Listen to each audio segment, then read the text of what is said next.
ಹೋದಾಗ ಅಲ್ಲಿ ಹೋಗೋ 1:30 ಗಂಟೆ ರಾತ್ರಿ. ಆ ನೀರಿನ ರಭಸಕ್ಕೆ ಅವನೆಲ್ಲೋ ಕಲ್ಲಿಟ್ಕೊಂಡ ಮೇಲೆ ಅಪ್ಪ ದೂಡಿಕೊಂಡು ಹೋಗಿ ಮೇಲೆ ಹಾಕಿದಂತ ಗೊತ್ತಿಲ್ಲ ಅಡಿಯಲ್ಲಿ.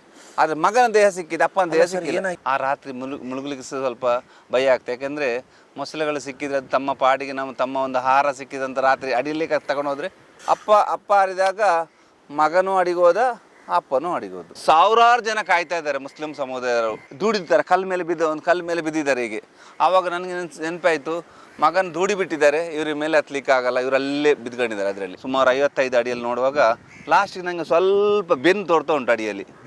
ಏನಪ್ಪ ನೋಡ್ತೇನೆ, ಮರದ ಅಡಿ ಭಾಗದಲ್ಲಿ ಇದ್ದಾನವ. ಕೆಲವೊಂದ್ ಕಡೆ ನೀವು ಮಧ್ಯರಾತ್ರಿಯಲ್ಲಿ ಇಳಿತೀರಾ, ಆಗ ಏನಾದ್ರೂ ದೆವ್ವ ಆತ್ಮ ಖಂಡಿತವಾಗಿಯೂ ಈ ರೀತಿ ಎಲ್ಲ ಕಾಡುದಿಲ್ವಾ ನಿಮಗೆ? ಕೆರೆಯಲ್ಲಿ ಮಧ್ಯರಾತ್ರಿಯಲ್ಲಿ ಹೋಗಿ ಅದು ಅಡಿಯಲ್ಲಿ ನನ್ನ ಆ ದೇಹ ಎಳಿತಿತ್ತು, ಎಳಿತಾ ಇತ್ತಲ್ಲ, ಆ ಕಥೆಗಳನ್ನ ಕೇಳಬೇಕು, ಜನರಿಗೆ ಗೊತ್ತಾಗ್ಲಿ. ಮಾನ್ಯ ವೀಕ್ಷಕರೇ, ಮತ್ತೊಂದು ಬಾರಿ ನನ್ನೊಟ್ಟಿಗೆ ಇವತ್ತು ಈಶ್ವರ್ ಮಲ್ಪೆ ಅವರಿದ್ದಾರೆ.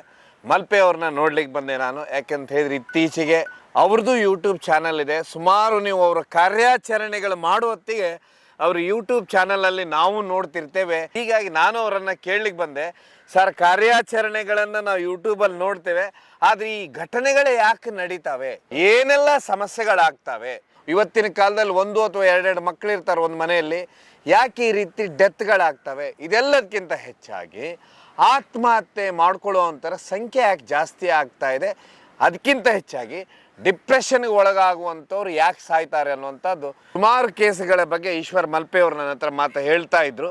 ತುಂಬ ನಾನು ಕತೆ ಕೇಳ್ತಾ ಹೋದಾಗ ತುಂಬ ಅದ್ಭುತ ಮತ್ತು ರೋಚಕವಾಯಿತು. ಇದೆಲ್ಲದಕ್ಕಿಂತ ಹೆಚ್ಚಾಗಿ ನಾನು ಅವ್ರನ್ನ ಭೇಟಿಯಾಗಲಿಕ್ಕೆ ಬಂದಿದ್ದು ಇನ್ನೊಂದು 2 ದಿವಸದಲ್ಲಿ ಅವರ ವಿಶೇಷವಾದಂಥದ್ದೊಂದು ICU ಆಂಬುಲೆನ್ಸ್. ಯಾಕಂತ ಹೇಳಿದ್ರೆ ನಾವು ಬೆಂಗಳೂರು ನಗರದಲ್ಲೆಲ್ಲ ದೊಡ್ಡ ದೊಡ್ಡ ಆಸ್ಪತ್ರೆಯಲ್ಲಿ ಈ ರೀತಿಯ ICU ಆಂಬುಲೆನ್ಸ್ಗಳನ್ನು ನಾವು ನೋಡಿರ್ತೇವೆ. ಯಾಕಂದರೆ ಸುಮಾರು ಒಂದು 25 ಲಕ್ಷ 30 ಲಕ್ಷದವರೆಗೆ ಆಗುತ್ತೆ ಈ ಆಂಬುಲೆನ್ಸ್ಗೆ. ಯಾಕಂದರೆ ತುಂಬ ಎಮರ್ಜೆನ್ಸಿ ಇರೋರನ್ನ ತೊಗೊಂಡು ಹೋಗ್ಬೇಕಾದ್ರೆ ಬರೀ ಒಂದು ಜಾಗದಿಂದ ಒಂದು ಜಾಗಕ್ಕೆ ತೊಗೊಂಡು ಹೋಗ್ಬೇಕಾದ್ರೆ 10,000 ರಿಂದ 20,000 ರೂಪಾಯಿ ಬಿಲ್ ಆಗಿಬಿಡುತ್ತೆ ICU ಆಂಬುಲೆನ್ಸಲ್ಲಿ. ಹೀಗಾಗಿ ಅವರೀಗ 3 ರಿಂದ 4 ಆಂಬುಲೆನ್ಸ್ ಈಗಾಗಲೇ ಹೊಂದಿಬಿಟ್ಟಿದ್ದಾರೆ ಮಲ್ಪೆಯಲ್ಲಿ, ಅಂದರೆ ರಾಜ್ಯದ ಸೇವೆಗಂಥೇಳಿ. ಈಗ ಮತ್ತೆ ಅವರು ಇನ್ನೊಂದು ICU ಆಂಬುಲೆನ್ಸನ್ನು ನಾಡಿದ್ದವ್ರದ್ದು ಬಿಡುಗಡೆ ಆಗ್ತಾ ಇದೆ. ಹೀಗಾಗಿ ಅದಕ್ಕೊಂದು ಒಳ್ಳೆ ಶುಭ ಕೋರುವ. ಅದೆಲ್ಲದಕ್ಕಿಂತ ಹೆಚ್ಚಾಗಿ ಆ ಆಂಬುಲೆನ್ಸ್ ತೊಗೊಳ್ಬೇಕಾದ್ರೆ ಎಷ್ಟೆಲ್ಲ ಕಷ್ಟಪಟ್ಟಿದ್ದಾರಂತ ಅವ್ರು ಹೇಳ್ತಾ ಹೋಗ್ತಾರೆ. ದಯವಿಟ್ಟು ಅವ್ರ ಸಂಚಿಕೆಯನ್ನು ನೋಡಿ. ತುಂಬ ಕಾರ್ಯಕ್ರಮಕ್ಕೆ ಸ್ವಾಗತ ಸರ್. ಖಂಡಿತವಾಗಿಯೂ ಎಲ್ಲರೂ ನೋಡಿ, ಎಲ್ಲರೂ ಸಪೋರ್ಟ್ ಮಾಡಿ. ನಮ್ಮ ಇವರ ಸಂಚಿಕೆ ಇವತ್ತಂದರೆ ಇವರು ಸಹ ಒಂದು ಸಲ ಹೋದಾಗ ಒಂದು ಆಕ್ಸಿಡೆಂಟಲ್ಲಿ ಬದುಕಿ ಬಂದ ಪುನರ್ಜನ್ಮ ಅಂತ ಹೇಳ್ಬೋದು ಇಂತ. ಯಾಕೆಂದ್ರೆ ಇವ್ರ ಜೊತೆ ತುಂಬ ಸಲ ನನ್ನ ಒಂದು ಅಪ್ಡೇಟನ್ನು ಕೊಟ್ಟಿದ್ದೀನಿ. ಇವತ್ತು ಸಂದರ್ಶನ ಆಗಿದೆ ನಮ್ದು ನಿಮ್ದು ಸುಮಾರು. ಇವ್ರನ್ನ ನೋಡ್ತೀನಿ ಅಂತ ನನಗೆ ದೇವ್ರ ಗೊತ್ತು. ಯಾಕೆಂದ್ರೆ ಇವತ್ತು ಅವ್ರು ಬದುಕಿ ಬಂದಿದೆ ಅಂದರೆ ಇವನು ಒಳ್ಳೆ ಕೆಲಸ ಮಾಡಿ, ತಂದೆ ತಾಯಿ ಒಂದು ಆಶೀರ್ವಾದ, ಅದೇ ರೀತಿ ಹೆಂಡತಿ ಮಕ್ಕಳ ಒಂದು ಆಶೀರ್ವಾದ, ಹಾಗೆ ಇವ್ರು ಮಾಡಿದ ಒಳ್ಳೆ ಕೆಲಸದ ಒಂದು ಇದರಿಂದ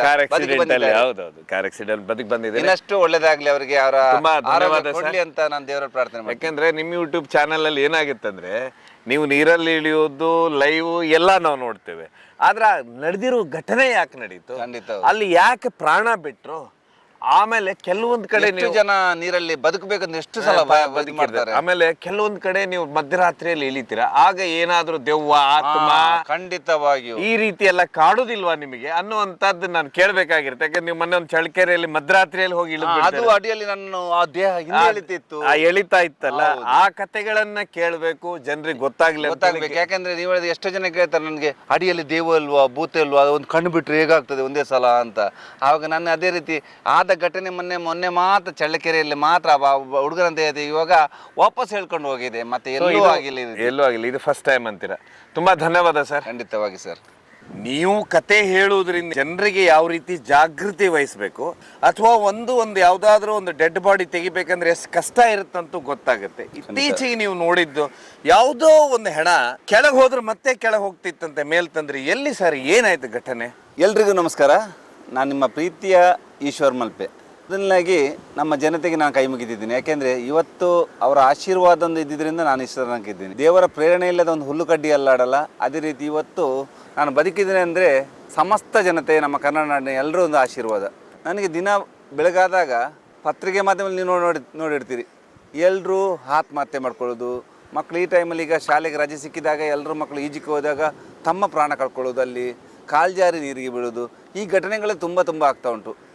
ಎಷ್ಟು ದಿನ ಪೇಪರ್ ಆಗಲಿ ಮಾಧ್ಯಮ ಆಗಲಿ ಪ್ರತಿಯೊಬ್ಬರು ಸಹ ಹೇಳ್ತಾರೆ, ಸ್ವಲ್ಪ ಈಗ ಶಾಲೆಗೆ ಹೋದ ಮಕ್ಕಳು ಸ್ವಲ್ಪ ಜಾಗರೂಕತೆಯಿಂದಿರಿ, ನೀರಿಗೆ ಹೋಗುವಾಗ ಸ್ವಲ್ಪ ಸುರಕ್ಷಿತವಾಗಿರಿ, ನಿಮ್ಮ ಪ್ರಾಣವನ್ನು ಅಮೂಲ್ಯವಾಗಿದ್ದು ಅದನ್ನು ಸುರಕ್ಷಿತವಾಗಿ ಇಟ್ಕೊಳ್ಳಿ ಅಂತ. ಆದರೆ ದಿನ ಹೇಳಿದಷ್ಟು ನಾನು ದಿನ ಹೋಗಿ ಒಂದು ಹೆಣ ತೆಗೆದ್ರೆ ಮರು ದಿವಸ ಮತ್ತೊಂದು ಊರಲ್ಲಿ ಬಿದ್ದಿರ್ತಾರೆ, ಮತ್ತೊಂದು ಊರಲ್ಲಿ ಮತ್ತೊಂದು ದಿವಸ ಇದೇ ಆಗಿರ್ತದೆ. ಅಂದ್ರೆ ಈ ಮಕ್ಕಳಿಗೆ ಸ್ಕೂಲ್ ರಜಾ ಬಿಟ್ಟಾಗ ಇದು ದೊಡ್ಡ ಮಟ್ಟದಲ್ಲಿ ಆಗುತ್ತಲ್ಲ ಈ ಸಮಯದಲ್ಲಿ, ಬೇಸಿಗೆಯಲ್ಲಿ. ಖಂಡಿತವಾಗಿ ಬೇಸಿಗೆ ಸಮಯದಲ್ಲಿ ಇದು ನನಗೀಗ ಒಂದೇ 2-3 ದಿನದಲ್ಲಿ 3 ಮಕ್ಕಳದು ಹೆಣ ಸಿಕ್ಕಿದೆ ಲೆಕ್ಕ ಹಾಕಿ. ನಾನು ಹೇಳೋದು ಇದೆ, ನಮ್ಮ ಭದ್ರಾವತಿದು ಗೊತ್ತಿದೆ ನಿಮಗೆ, ಭದ್ರಾವತಿಯಲ್ಲಿ ಅಪ್ಪ ಮತ್ತು ಮಗ ತೀರು ಹೋಗ್ಬೇಕಾದ್ರೆ ಒಂದು ಲೆಕ್ಕ ಹಾಕಿ, ಮಗ ನೀರಲ್ಲಿ ಆಟ ಆಡ್ತಾ ಇದ್ದಾನೆ, ಸಡನ್ನಾಗಿ ಅಡಿ ಹೋಗಿಬಿಡ್ತಾನೆ ಗೊತ್ತಿಲ್ಲದೆ. ಊರಿಗೆ ಬಂದಿದ್ರು ಅವರು. ಅವರಲ್ಲಿ ನಮ್ಮ ಭದ್ರಾವತಿ ಲಕ್ಕೋಲೆ ಡ್ಯಾಮ್ ಕೆಳಗಡೆ ಮುಸ್ಲಿಂ ಸಮುದಾಯದವರು ಪಾಪ ಅಪ್ಪ ಮತ್ತು ಮಗ ಅಲ್ಲಿ ಸಂಸಾರ ಬಂದಿದೆ, ಮಾತಾಡ್ತಾ ನೀರಲ್ಲಿ ಆಟ ಆಡ್ಲಿಕ್ಕೆ ನೋಡೋದಕ್ಕೆ ಬಂದಿದೆ. ನೋಡಿದ್ರು, ಹಾಗೆ ಅಲ್ಲಿ ನೀರು ನೋಡಿ ಇಳ್ಲಿಕ್ಕೆ ಹೋದಾಗ ಅದು ಮಗ ಅಲ್ಲಿ ಆಟ ಆಡ್ತಿದ್ದಾನೆ, ಸಡನ್ ಹೊಂಡ ಉಂಟದು ನೋಡಿದೆ ನಾನು, ಸುಮಾರು 50 ಅಡಿ ಆಳ ಇದೆ ಅದು. ಅದರಲ್ಲಿ ಮೇಲ್ಗಡೆ ಅಡಿಗೆ ಹೋದಂತೇಳಿ ಅಪ್ಪ ಹಾರಿದ್ರು. ಅಪ್ಪ ಹಾರಿದಾಗ ಮಗನೂ ಅಡಿಗೆ ಹೋದ, ಅಪ್ಪನೂ ಅಡಿಗೆ ಹೋದ್ರು. ಆ ದೇಹ ತೆಗಿಲಿಕ್ಕೆ ಫೈರ್ ಬ್ರಿಗೇಡ್ನವರಲ್ಲಿ ಎಲ್ಲ ಹುಡ್ಕಾಡಿದ್ದಾರೆ, ಸಿಕ್ಕೇ ಇಲ್ಲ ಅವರಿಗೆ. ಆಳ ಉಂಟು. ಅದು ಭದ್ರಾವತಿ ಲಕ್ಕೋಲ್ ಡ್ಯಾಮ್ ಅಂದರೆ ನಿಮ್ಗೆ ಗೊತ್ತಿದೆ, ಬ್ಯಾಕ್ ವಾಟರ್ ಎಷ್ಟು ಆಳ ಇರ್ತದೆ ಅದು. ಅಲ್ಲಿ ನಿಂತ ನೀರಲ್ಲಿ ನಾನು ರಾತ್ರಿ ನಮಗೆ ಕರೆ ಬರ್ತದೆ, ಸಂಜೆ ಹೊತ್ತಿಗೆ ಒಂದು 5 ಗಂಟೆ ಫೋನ್ ಮಾಡ್ತಾರೆ, ಇಲ್ಲಿ 2 ಜನ ಬಿದ್ದಿದ್ದಾರೆ, ಮಗನ ದೇಹ ಅಚಾನಕ್ಕಾಗಿ ಒಂದು ಮೇಲೆ ಬಂದುಬಿಡಿದೆ. ಅದು ವಿಚಿತ್ರ ಆಗಿದೆ. ಆ ನೀರಿನ ರಭಸಕ್ಕೆ ಅವನೆಲ್ಲೋ ಕಲ್ಲಿಟ್ಕೊಂಡ ಮೇಲೆ ಅಪ್ಪ ದೂಡಿಕೊಂಡು ಹೋಗಿ ಮೇಲೆ ಹಾಕಿದ ಅಂತ ಗೊತ್ತಿಲ್ಲ ಅಡಿಯಲ್ಲಿ.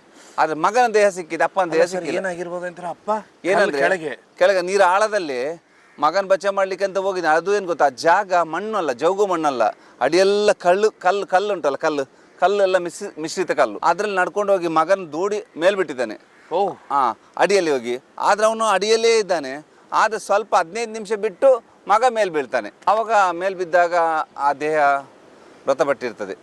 ಅದು ಹೇಗೆ ಅಚಾನಕ್ ಕೆಲವೊಂದು ಪವಾಡ ಆಗಿರ್ಬೋದು, ಆ ಥರ ಎಲ್ಲ ಮೇಲೆ ಬರೋದು, ರಪ್ಪ ಮೇಲೆ ಬಂದುಬಿಡ್ತು ಮಗ. ಆದರೆ ಅಪ್ಪ ಸಿಕ್ಕೇ ಇಲ್ಲ.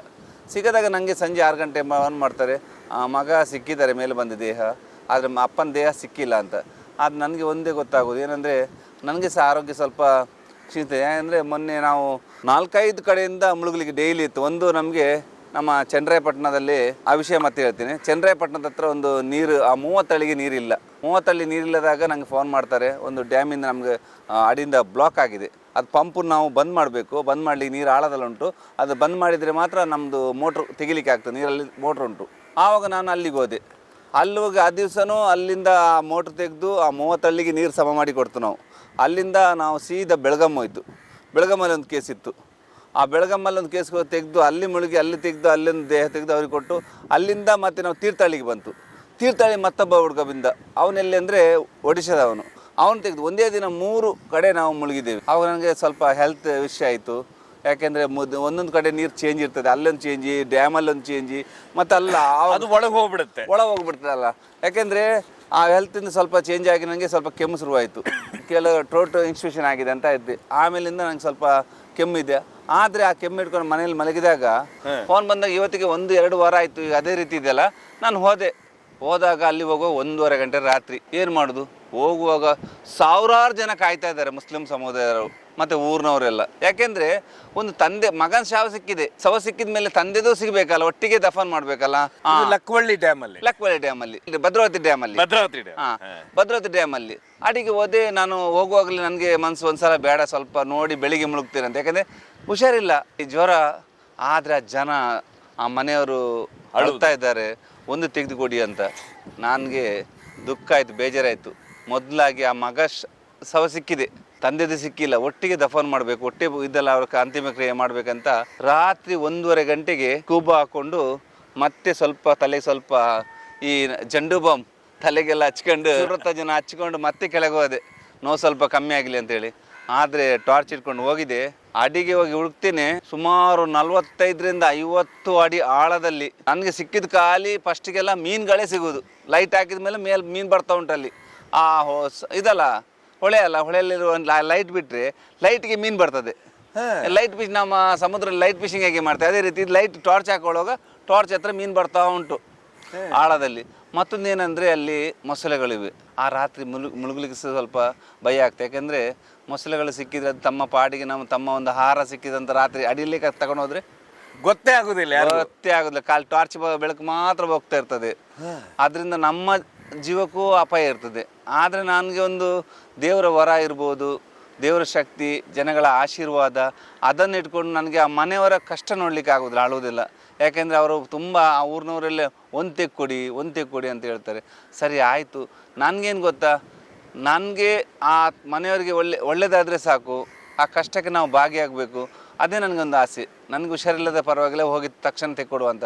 ಆದರೆ ಹೋಗಿ ಕೆಳಗೆ ಅಡಿಗೆ ಹೋದಾಗ ಸುಮಾರು 7 ನಿಮಿಷಗಳು ಅಡಿಯಲ್ಲೇ ಇದ್ದೆ. ಅಡಿಯಲ್ಲಿ ಹುಡುಕುವಾಗ 54 ಫೀಟ್ ಅಡಿಯಲ್ಲಿ ಆ ತಂದೆಯ ಮೃತದೇಹ ಸಿಕ್ತು ಅಡಿಯಲ್ಲಿ. ಏನಾಗಿತ್ತು ಸರ್, ಹೇಗಿತ್ತು ಬಿದ್ದಿತ್ತು? ಆ ಬಿದ್ದ ಸೀನ್ ನೋಡುವಾಗ ತಂದೆ ಆ ಮಗನ ದೂಡ್ಕೊಂಡು ಮೇಲೆ ಹೋದಾಗ, ಯಾಕೆಂದರೆ ಒಂದು ಆ ತಮ್ಮ ಕೈಯಲ್ಲಾದ ರಕ್ಷಣೆಯನ್ನು ಮೇಲೆ ದುಡ್ಡು ಕೊಟ್ಟಿದ್ದ ಅಡಿಯಲ್ಲಿ.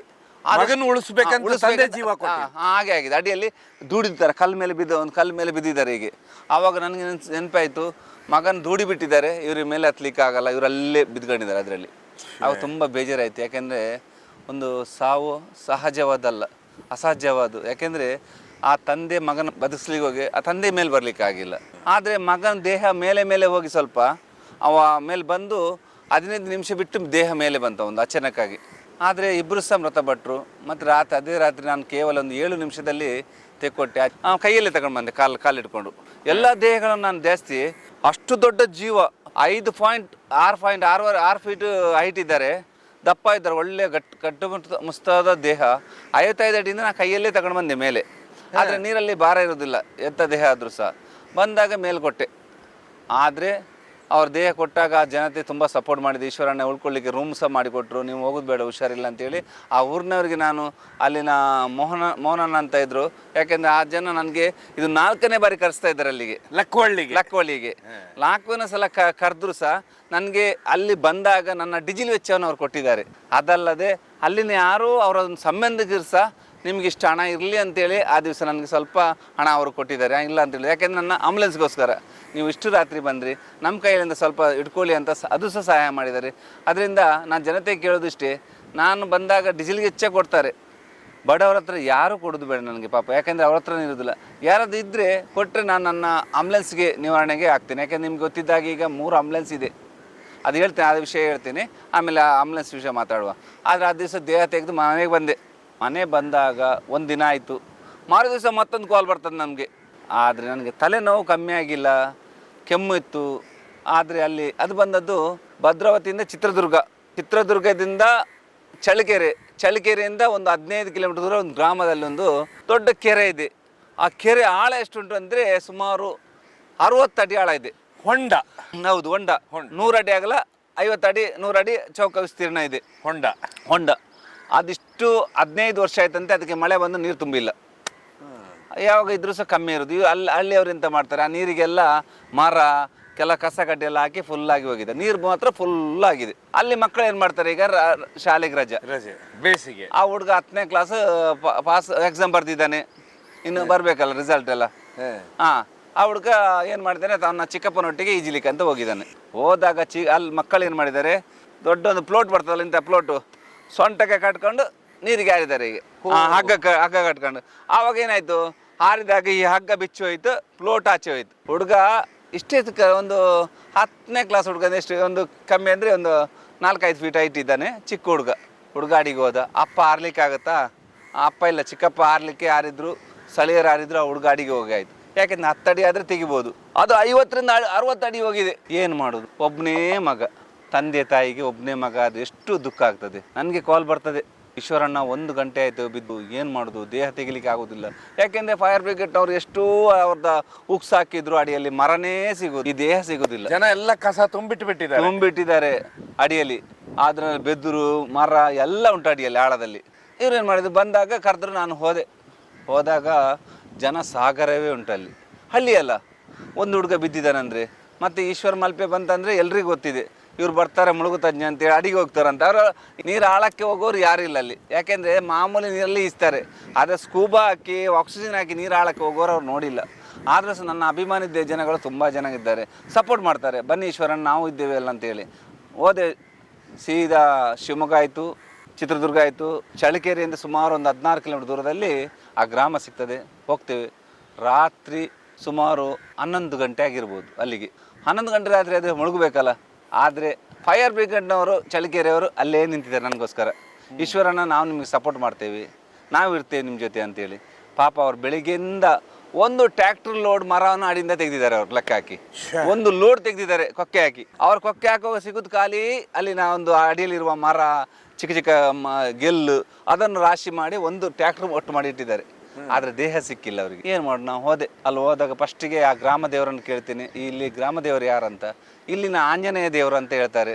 ಸರಿ, ಆ ದೇವರಿಗೆ ಒಂದು ಕೈ ಮುಕ್ಕೊಳ್ಳಿ, ಗ್ರಾಮ ಅನ್ಕೈ ಮಾಡಿ ಅಂತ ಹೇಳಿದ್ದೀನಿ. ಬರುವಾಗಲೇ ನಾ ದೇವರಿಗೆ ಒಂದು ಕೈ ಮುಕ್ಕೊಂಡು ಆಂಜನೇಯ ದೇವರಿಗೆ ಆಗಲಿ ಅಂತೇಳಿ ಸಮಸ್ತ ಜನತೆಯ ಒಂದು ಆಶೀರ್ವಾದ ತಗೊಂಡು ಅದೇ ರಾತ್ರಿ 11:30 ಗಂಟೆಗೆ ನೀರಿಗಿಳಿತೀನಿ. ಸುಲಭ ಅಲ್ಲ, ಯಾಕೆಂದರೆ ನೀರು ಆಳ ಹೋದಷ್ಟು ನಮಗೆ ತುಂಬ ಎಫೆಕ್ಟ್ ಉಂಟು. ಯಾಕೆಂದರೆ ಅಲ್ಲಿ ಉಸಿರಾಡಲಿಕ್ಕೆ ಕಷ್ಟ ಆಗ್ತದೆ, ಗಲೀಜಿರುತ್ತಲ್ಲ ನೀರು ಮತ್ತೆ ನಿಂತ ನೀರು.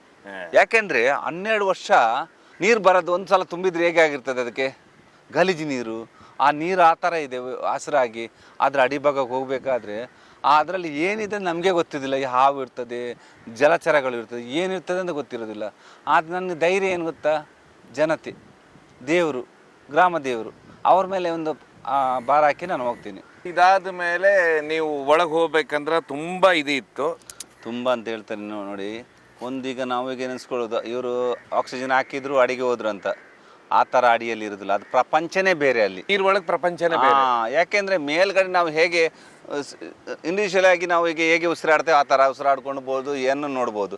ಆದರೆ ನೀರು ಆಳಕ್ಕೆ ಹೋದರೆ ಮುಂದ್ಗಡೆ ಏನಿದೆ ಅಂತ ಗೊತ್ತಾಗೋದಿಲ್ಲ, ಹಿಂದ್ಗಡೆಯಿಂದ ಏನೋ ಗೊತ್ತಾಗ, ಎಲ್ಲಿ ಹೋಗಿದೆ, ಯಾವ ದಿಕ್ಕಿಗೆ ಹೋಗ್ಬೇಕಂತನೂ ಗೊತ್ತಾಗಲ್ಲ. ಅಷ್ಟು ಕತ್ತಲೆ ಭಯಂಕರವಾಗಿರ್ತದೆ ಅಡಿಯಲ್ಲಿ. ಯಾಕೆಂದರೆ ನೀರು ಆಳಕ್ಕೆ ಹೋದಾಗ ಸೌಂಡ್ ಚೇಂಜ್ ಆಗ್ತದೆ. ಯಾಕೆಂದರೆ ಅಲ್ಲಿನ ಒಂದು ವಾತಾವರಣನೇ ಚೇಂಜ್ ಅಡಿಯಲ್ಲಿ. ಯಾಕೆಂದರೆ 10 ಅಡಿ ಹೋಗ್ಬೋದು, ಆಮೇಲೆ ನಾವೊಂದು ಮೂಗಿಡ್ದು ಕಿವಿಯಲ್ಲಿ ಗಾಳಿ ಬಿಡ್ತೇವೆ. ಇಲ್ಲದಿದ್ದರೆ ನಮ್ಮ ಕಿವಿ ಹೊಡೆದೋಗಿ ರಕ್ತ ಬರ್ಲಿಕ್ಕೆ ಶುರು ಆಗ್ತದೆ. ಆಕ್ಯುಲೈಸ್ ಮಾಡಬೇಕು. ಮತ್ತೆ 10 ಅಡಿ ಹೋದ್ರೆ ಮತ್ತೆ ನೋವು ಶುರು ಆಗ್ತದೆ. ಮತ್ತೆ ಕಿವಿ ಹಿಡಿದು ಕಿವಿಯಲ್ಲಿ ಗಾಳಿ ಬಿಡ್ತೇವೆ, ಆಕ್ಯುಲೈಸ್ ಮಾಡ್ಕೊಂಡು ಮತ್ತೆ 10 ಅಡಿ ಹೋಗ್ತೇವೆ. ಮತ್ತೆ 10 ಅಡಿ ನಾವು ಮಾಡ್ತಾ ಹೋಗೋದಿದ್ರೆ ಕಿವಿ ಹೊಡೆದು ನಮ್ಗೆ ರಕ್ತ ಬರಲಿಕ್ಕೆ ಶುರು ಆಗ್ತದೆ. ಆ ನೋವನ್ನು ಕೇಳಿದ್ರೆ ಅದು ಸ್ಕೂಬಾ ಡೈವರ್ಗೆ ಒಂದು ಟ್ರೈನಿಂಗ್ ಕೊಟ್ಟಿರ್ತಾರೆ. ಆ ಟ್ರೈನಿಂಗಲ್ಲಿ ನಾವು ಕೆಳಗೆ ಹೋಗ್ತಾ ಇರ್ತೀವಿ. ಕೆಳಗೆ ಹೋಗುವಾಗ ನಾವು ಅಡಿಯಲ್ಲಿ ಹೋದಾಗ ಫಸ್ಟು ಎಲ್ಲಿ ಹುಡುಗ ಬಿದ್ದ ಅಂತೇಳಿ ಆ ಜಾಗ ಹುಡುಕಬೇಕಾದ್ರೆ ಅಡಿಯಲ್ಲಿ ಮುಳ್ಳು ಇರ್ತದೆ, ಮರ ಇರ್ತದೆ, ಗೆಲ್ಲಿರ್ತದೆ. ಅದರ ಅಡಿಗೆ ಹೋದರೆ ನಾವು ಮೇಲೆ ಬರ್ತೇವೆ ಮೊದಲು ನೋಡ್ಕೊಳ್ಬೇಕು. ಯಾಕೆಂದರೆ ನಾವೊಂದು ಮರದ ಅಡಿಗೆ ಹೋದ್ಮೇಲೆ ನಮಗೆ ಮೇಲೆ ಬರಲಿಕ್ಕೆ ಆಗದಿದ್ದರೆ ನಾವು ಸಿಕ್ಕಾಕೊಳ್ತೇವೆ. ಅದಕ್ಕೆ ನಾವೇನು ಮಾಡ್ತೇವೆ, ಒಂದು ಹಗ್ಗ ನಮ್ಮ ಸೊಂಟಕ್ಕೆ ಹಾಕ್ಕೊಳ್ತೇವೆ.